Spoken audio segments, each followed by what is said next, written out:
Good morning, students. How are you all? Hope you're all doing well. I'm Shama, your English teacher, and I'm back with another session. Generally, children are very curious to know answers for their questions, right? You are also very curious. Do you remember your childhood days when you were young, like about 6 years old or 7 years old? Yes.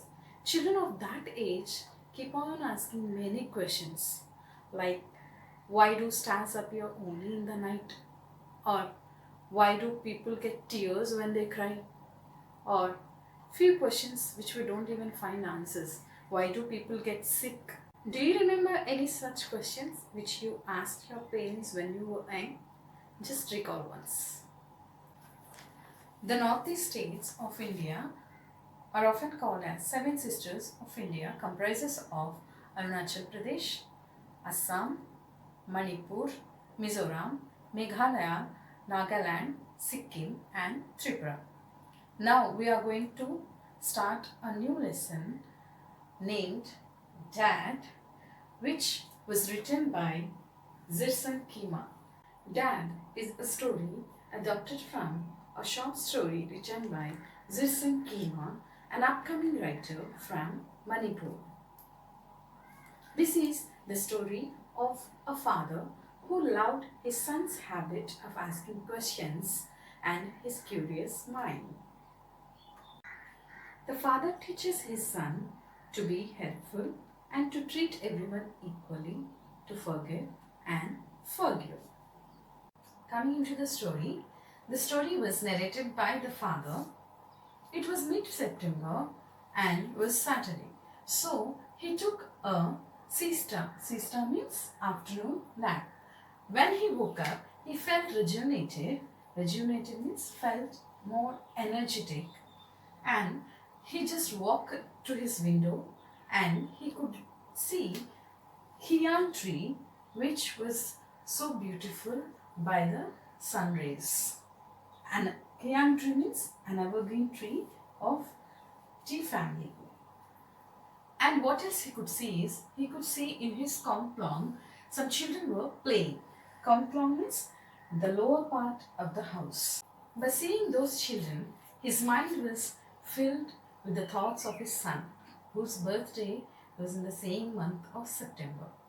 He recalled how they celebrated his birthday, and he also recalled how his 6-year-old son used to ask many questions and how he used to tackle them. He called his son Bhavipuya, that means a loving way of calling one's own son. He used to answer him very patiently, and sometimes he used to reprimand him. Reprimand means scolded. It was mid-September and the rain was still pouring incessantly. When I woke up in the evening, the weather was clear. I opened our bedroom window and felt refreshed. The children playing at our komtlang were making a lot of noise. In an instant, my son filled my thoughts. His birthday on 19 September was next week. I wondered how we were to celebrate his birthday. I also recalled some of the complex yet interesting questions my 6-year-old often posed and how I tried to tackle them. Dad, why doesn't God have a phone instead of having to pray to Him? His mother and I taught him about God and His creations, about tolerance towards those who were less fortunate, and also encouraged him to forgive those who hurt or anger us. All these teachings appeared to have had some impact on him. He would often ask, Dad, what should we do in order to love someone? Or, Dad, today our Miss scolded Rima. Does it mean that she doesn't love him?